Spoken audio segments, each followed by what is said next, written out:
Well, good evening, all. Ira Epstein, and here we are with your financial market wrap-up, and this wrap-up is for the evening.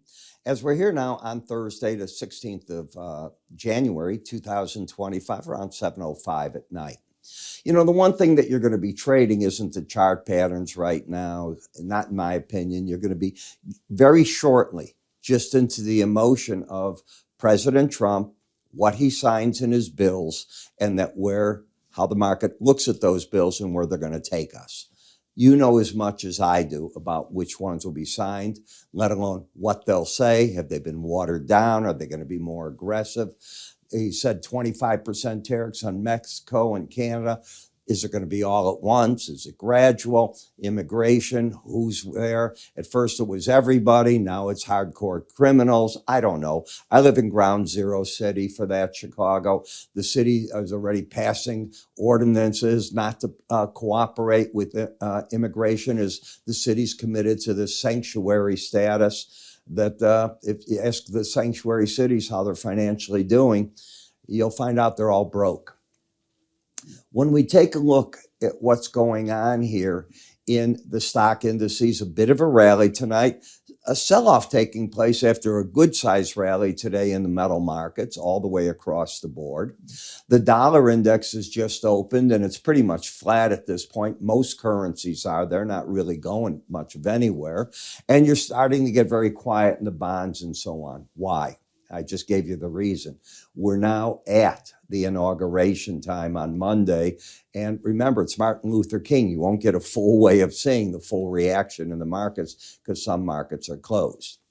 What we've done in the S&P is we've taken the market, and I've shown you here this time in red the 18-week average of closes, but I've used green to maybe you can see how the market has been coming down to that average and holding.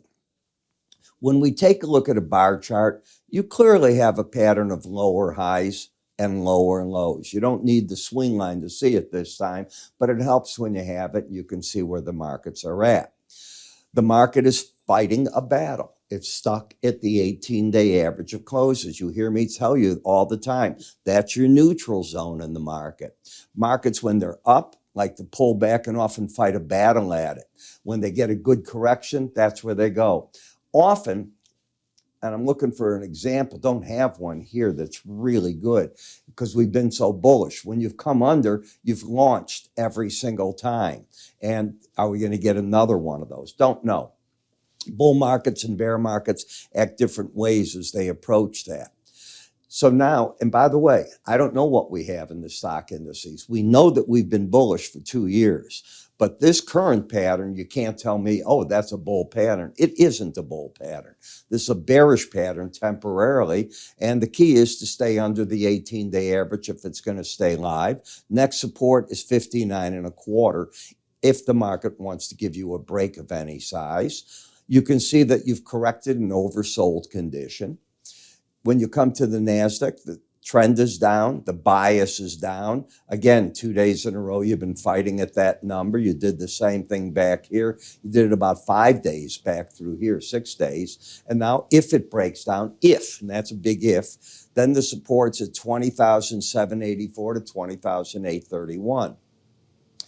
When we look at the Dow, the Dow's the flip-flop. It's got more pressure to the upside, so the bias is up, and it's run into its resistance number, and it's been a number that it's been playing with for quite a while, the 100-day average. If it moves out to the upside, then the upper Bollinger Band, 43,855 is the number. If it breaks down, look for the 18-day average to potentially be where it spins around.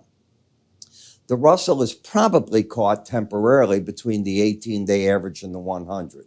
Back and forth in here. Remember, this market broke over 11%, so we're formally have been in corrective territory if you're a chartist and you understand what defines bear markets, correction markets, and bull markets. When you take a look at the 10-year notes, you have a lower low, higher high. The market got down to the Bollinger Band, lost it. And when you lose it, you often go back to the neutral territory, just what you did there and here.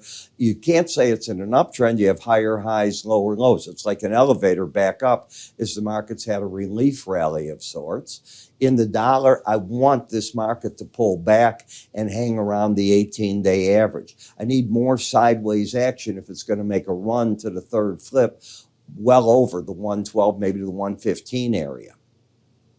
In the euro, we have a lower low, higher high. That's not a trend. And you keep hitting this 18-day average and going nowhere.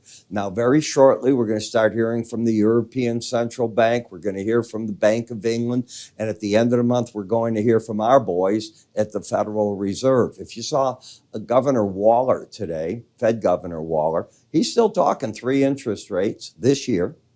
He believes that we had a bump in inflation, but it's on track to come down, and he's very encouraged by the core CPI coming down. Remember, we're going to get a shift in voting very shortly in the Fed.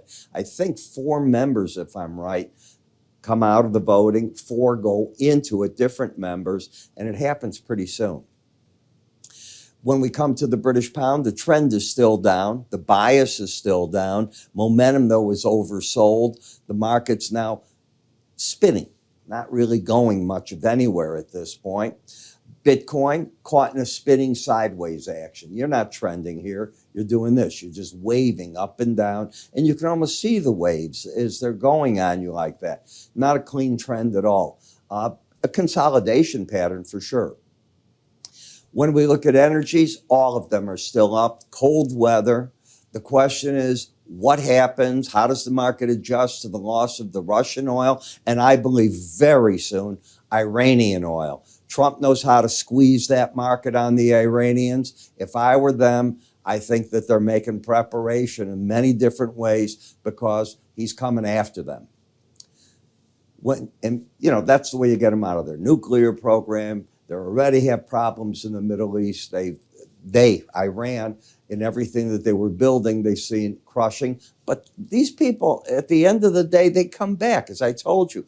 I believe that the Hamas that were killed have already been re-recruited. I really believe that. That doesn't mean they have arms. That doesn't mean they have the Iranian money there. There's a siege going on. We'll see what happens, but Israel's going to watch it. And over a 6-week period, how good can they all be? I don't know. They can't even get to a vote tomorrow in Israel. The cabinet has to approve it. And believe me, it's squirrely politics in Israel. If it passes, you might be saying goodbye to Netanyahu. But this guy has more lives than a cat.